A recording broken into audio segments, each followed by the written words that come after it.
The story of Margaret Oliver's work and your Social Security goes back a long way.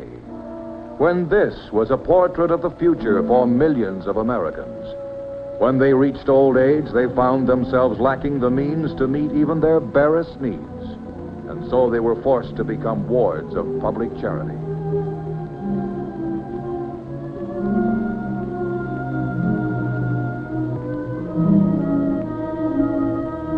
Denied the dignity of a happy, earned security, their declining years became a period of hopeless waiting.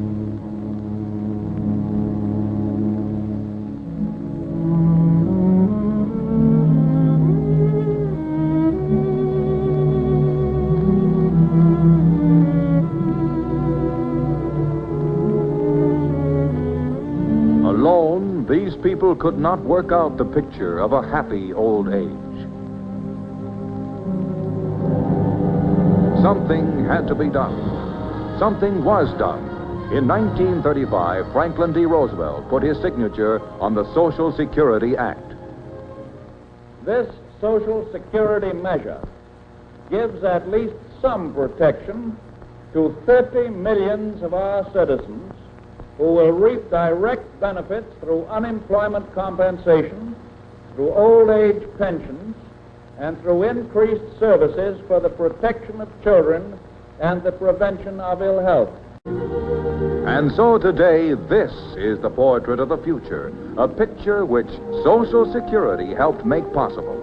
Under the Social Security Act, most American families are now able to ensure for themselves an income that is guaranteed for life. It's an income provided not by charity or relief, but by federal old age and survivors insurance. Insurance that is bought and paid for. Here's how it works. Old age and survivors insurance is earned by most of us because most jobs are now covered by the Social Security Act. After working about a year and a half, you become insured for the next year and a half. From then on, you're insured for an additional year for each 6 months that you work. At the end of 10 years of work, you are insured for the rest of your life. A special provision in the law makes it easier for people already past middle age to become insured. The amount of work they need depends on how soon they'll reach 65. And if you're nearing 65, or if you've already passed that age, you may need as little as a year and a half of work performed at any time since 1936 to become insured for life.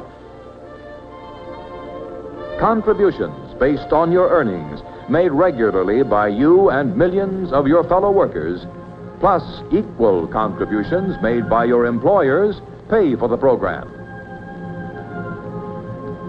These contributions are collected by the federal government. The government then holds them in trust for payment of benefits to you and your family.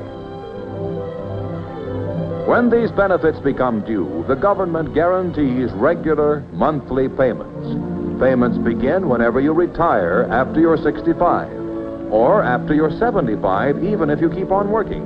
They continue as long as you live. After your death, payments continue to your wife if she is over 65. If you should die while your children are under 18, payments will go to your wife and children no matter what your age was. Or if you have no family and were supporting your parents, monthly payments will be made to them when they reach 65. Federal Old Age and Survivors Insurance is exactly what the name implies. It is insurance that you and your employer have bought and paid for. This insurance is important not only to you, it's important to your wife, your children, your parents, and it's important to your employer who helps pay the premiums. Who is covered by the Social Security Act? People like these. Most people who work for themselves, and most people who work for others. 45 million jobs are covered by Social Security, and the chances are that you will work in one of them. That's why it's vitally important that you fully understand the Social Security Act.